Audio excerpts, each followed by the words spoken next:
Okay, we haven't done an SCP video in a minute. So, I know that y'all, send me reaction requests for like other stuff on there. I have to find the names of certain things because, like I said before, it would be a lot more easy if y'all join the Discord. That way I can keep track of all that. But it's whatever, you know. But anyway, the link is in the description to the server, the Discord server. Please, I encourage you to join. Yes, I'm wearing an overly large Spider-Man shirt, but this one is going to be about the another SCP, exploring the SCP Foundation, SCP 3300, the Rain. Let me put this just a little bit. There we go. All right. SCP-3300, the Rain. Rain can have a variety of effects on people and places. A little rain while outside can be annoying, while listening to a little rain while inside can be relaxing. A lot of rain can result in damage and loss of life, while too little rain for too long can have a similar effect. Most commonly, though, rain represents dreariness and sadness, but also symbolizes life and rebirth, which altogether brings us to SCP-3300. 3300 isn't a world-ending threat or a dark piece of horror, but it is a sad little story about the residents of an anomalous town. Oh, wow. SCP-3300 is an event that occurs every year in the town of Clearwater, Montana, typically in June, and lasts for 6 to 18 days, the first 48 hours of which consist of a light, continuous rain over the town. This rain occurs regardless of the weather in the surrounding area. Oh, wow. After 48 hours, the light rain transitions to a severe thunderstorm, which lasts until the event is over. Notably, the town has never been observed by the Foundation during a 3300 event. Any attempt by the Foundation to enter during an event results in the total loss of personnel and equipment, or a failure to even enter the anomaly, as personnel walk in and suddenly emerge on the other side of the town. Oh, wow. What? After the event finishes, every citizen of the town is gone and has been replaced with a new set of citizens, with different appearances, personalities, and memories. These new citizens will remark on the severity of the recent storm, but otherwise will show no recollection of the anomalous event and replacement. Residents of the town behave identically to normal human beings, but no record of any of them exists prior to each 3300 event. What kind of shit? Additionally, no resident is ever a match for a prior resident of the town, although they will occasionally repeat names, professions, certain memories, and broad personality traits. If a resident of Clearwater is outside of the town when a 3300 event occurs, they will disappear a few days later, although any attempts to observe this disappearance will ultimately fail. Aside from all that, the residents seem to be normal human beings, none of them possessing any physical or mental abnormalities, and they don't seem to have any knowledge of the 3300 event and their strange existence. There's also a secondary effect associated with 3300, similar to a mild anti-memetic effect. Anyone outside of Clearwater that learns about the town or its citizens will quickly lose focus on the subject unless it's again brought to their direct attention. People don't forget about the town, they just have difficulty paying attention to it, even if they personally know someone that disappeared from Clearwater. This effect has likely contributed to the Foundation's overall lack of information on 3300, as despite records of it going back to the beginning of the Foundation, little information has been gleaned about it. The biggest source of information the Foundation has on Clearwater and 3300 is a handwritten journal recovered after a 3300 event that ended on June 30th, 1995. The writer has been identified as a young woman named Margaret Lane, and it contains a rare description of what goes on inside of the town during an event. Based on the intro to the journal, it seems that Margaret has had a rough past, possibly with drug use. Margaret writes that it might be nice to have something to look back on, hopefully to remind her that things get better. She moves on to describing a recurring dream she's been having, in which she's not herself, but she's in a small hut, standing above her daughter in a bed.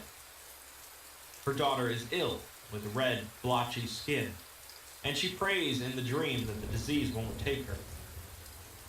It seems whoever she is in the dream had a husband who succumbed to the disease, so she knows what will happen to her daughter. Another healthy person, who she refers to as a boy who thinks himself a man, calls everyone together that is still healthy. The boy grins, gestures to a bowl of water in front of him, and says that he has found the key to their salvation. She then always wakes up from the dream at this point, and has no idea what to make of it. She finishes the journal. A bowl of water? Did this motherfucker make a ritual out of some type of sacred water to have it rain every year so that the people who get this type of disease get, like, reincarnated as different individuals? Is that what I'm hearing? Jesus. Section by writing that there are gray clouds on the horizon and that they need the rain. When she writes again, it has been drizzling for 3 days, and it doesn't look like it's going to stop soon. Phone lines seem to be failing, and the radio says they can expect the weather to continue for at least a week. She mentions someone named David, who showed up and tried to entice her with some drugs, but she sent him away before her mom noticed. She writes that the rain is kind of relaxing, with a rhythm to it, and that she could get used to it. In the next entry, it seems that the 3300 event has transitioned out of the drizzling phase, as Margaret writes that she doesn't think it's ever stormed this hard in her life. The clouds are thick enough to make it look like midnight in the middle of the day, and her throat is sore from having to constantly shout over the noise. Apparently, the weather instantly flipped one moment from drizzling to drastically stormy, and now both the internet and phone lines are down. The only broadcasts they've gotten from the radio have been tornado and flood warning. She finishes the entry by mentioning that she's seen some people walking around outside when the lightning flashes, some of them just standing there. What? Things really kick off with the next entry, however, as Margaret writes from the back of her friend Jared's van as they speed down a highway. Margaret thinks that she's going to die, and none of them have any idea what's going on. An hour prior, she and a group of friends were at her place playing Dungeons and Dragons. One of them, Isabel, noticed a banging on the door, like someone trying to break it down. They were very suspicious, as it was late, and of course there was a torrential downpour going on, but Jared went to check the peephole. He opened the door to reveal a family of 4 on Margaret's doorstep, none of them familiar to her. For a brief moment, everyone was silent, until the father of this family shoved past Jared and asked why they were in his house. Margaret's mother comes out at this point and begins to swear and yell at the man. The man began to step forward, but was halted for a moment by Jared. The man then proceeded to grab Jared and fling him across the room, causing Jared to smack against the counter and go limp. The man asks again why they are in his house, and Margaret's mother now charges him with a golf club. Things get really weird, however, as she swings the golf club at his chest, and it embeds itself into his flesh. The man appears unfazed by the attack, as his skin ripples and water drips out from where the golf club is stuck.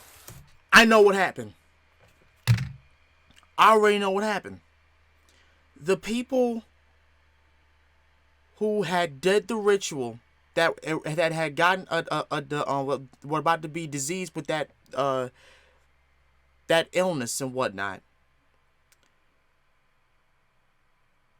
They did a ritual confining the rain to take them and make their bodies incapable of getting any diseases. And then after a while, when the rain hits again, they return back to that same town, but different people pop up because they were gone. Yo, that's wild, dude. He then proceeded to calmly pull the club from his chest and walked towards Margaret's mother, who was screaming and scrambling away. He then beat her over and over with the club, only continuing to say, my house," in the same tone. The rest of the mysterious family were still in the doorway, watching, and Margaret swears that the wife was smiling. Margaret and her friends fled from the house, grabbing Jared as they did so, and they went straight for the police station. They turned into something else. The lights in the station were all on, but the doors were locked and they couldn't see anyone inside. They decided that Jared needed to go to a hospital, so their best bet was a hospital in another town, 2 hours away. 6 hours of driving later, they're almost out of gas, and the next town is nowhere in sight. In fact, practically nothing is in sight, including road signs, gas stations, or even other cars. The storm hasn't let up since, and they don't have enough gas to make it back to Clearwater. Soon, the car runs out of gas, and Jared succumbs to his wounds. The group sits in the car and waits. Margaret then records another dream she had while sleeping in the car.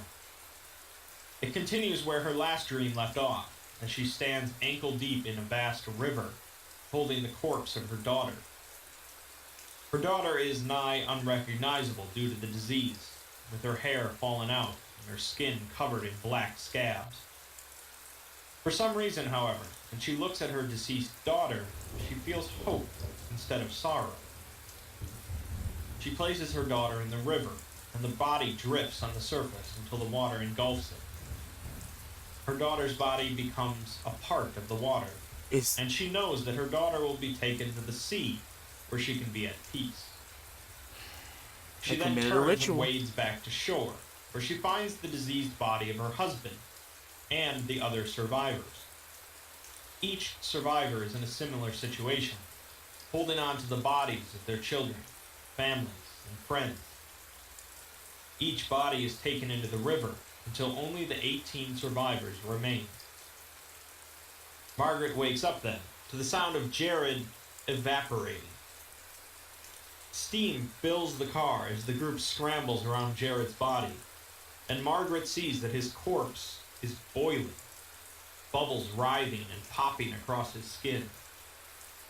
Drops of water jump off of him, scalding the others, and his body deforms as it boils and evaporates away. Oh my gosh. The heat was too great for any of them to touch him or try and stop it, so they just watched as he bubbled and fizzles away, leaving behind a pile of soaked clothing. A pretty inexplicable situation, but the group decides that there's no point in staying in the car and waiting to starve, so they head out into the storm. They walk less than a mile before reaching Clearwater, rather surprisingly for the group. They immediately turned around, walked a few miles, and ended up back at Clearwater. They couldn't escape. They then decided to head in a different direction. It's an anomaly. On the other side, it was Clearwater. They were pretty unsettled by the situation, obviously, but figured that whatever was going on in the town was also going on outside of it. Right. And at least the town had food. All of the lights in Clearwater were on, but they couldn't find a single other person, and no cars either. They went to a sporting goods store next to a grocery store, as it had guns, and they began sleeping in shifts. Margaret was on shift with one of her friends, Mike, when he walked off and said he'd be back in a minute. Margaret thought he was going to the bathroom, but she then heard a gunshot. They found Mike's body slumped against a wall with a Oh, shotgun he killed barrel in himself. his mouth. Curiously, there was no blood to be seen, but What? splattered on the wall behind his head was water. As they sat there next to Each and every last one of them were a part of the water. They were reincarnated versions of their past selves. Mike's corpse in shock, one of them eventually reached out and ran her fingers along the wound in the back of his head. Her fingertips were coated in water, causing her to begin reaching into his skull, finding only more water. In a panic, she jumped up and grabbed a nearby knife, running the blade across her arm. Water spilled from the wound.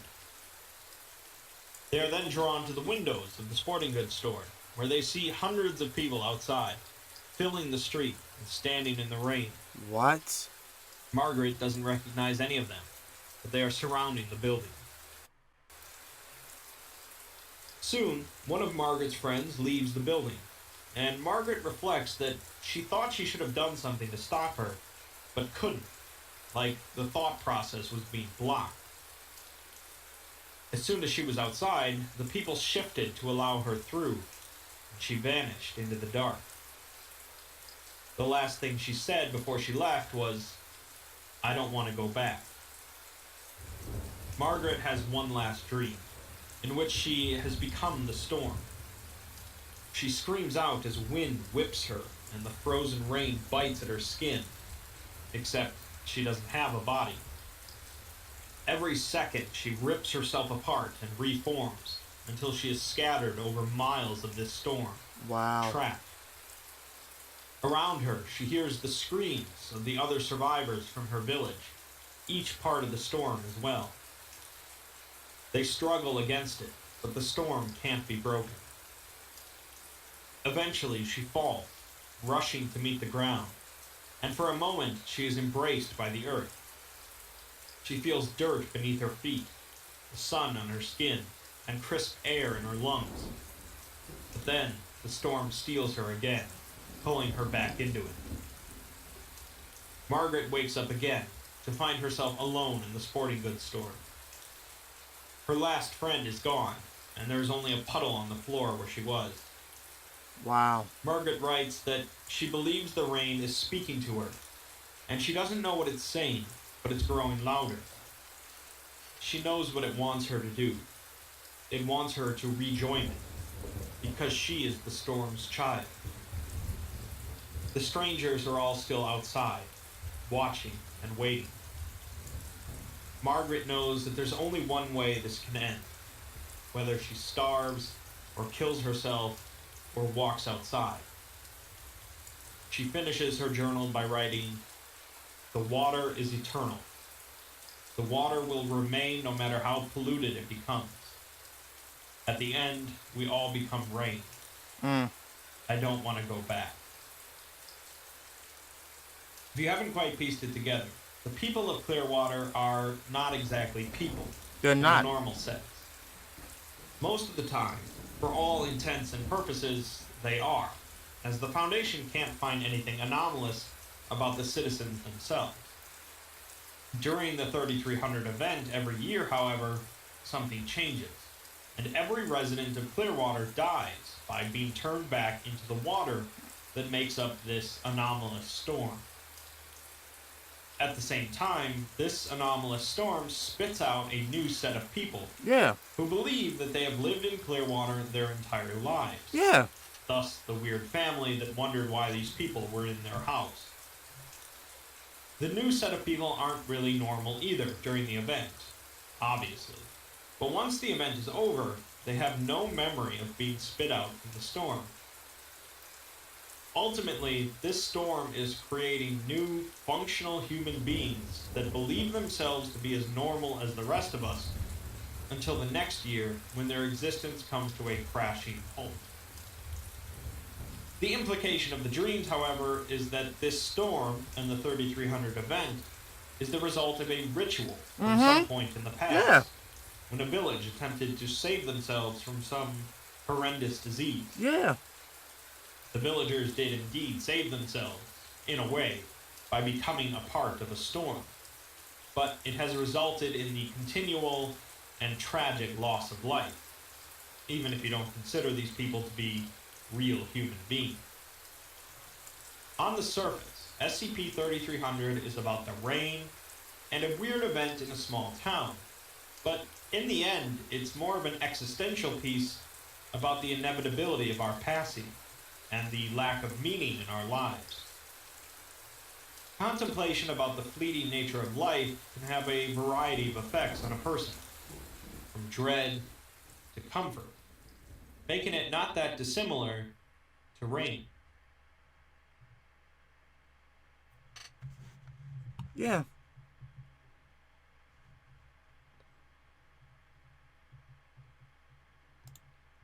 I know what it wants me to do. It wants me to join it. I'm its child and it misses me. I can't bear to be apart. What can I do? What can I do? The strangers are still outside, watching me, waiting for my choice. Because they know what my choice will be, don't they? There's only one way this can end. I don't want to go back.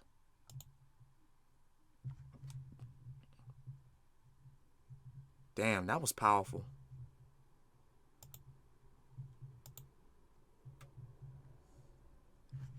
That was wow. That was actually powerful.